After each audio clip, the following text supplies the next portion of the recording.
السلام عليكم.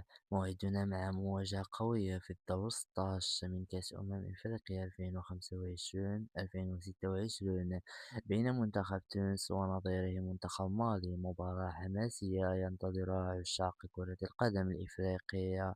موعد المباراة السبت 3 يناير 2026، وبالنسبة لتوقيت المباراة على الساعة 8 مساء بتوقيت المغرب وتونس والجزائر، وعلى الساعة 9 بتوقيت مصر والسودان. والقنوات الناقلة لهذه المباراة بإن سبور ماكس.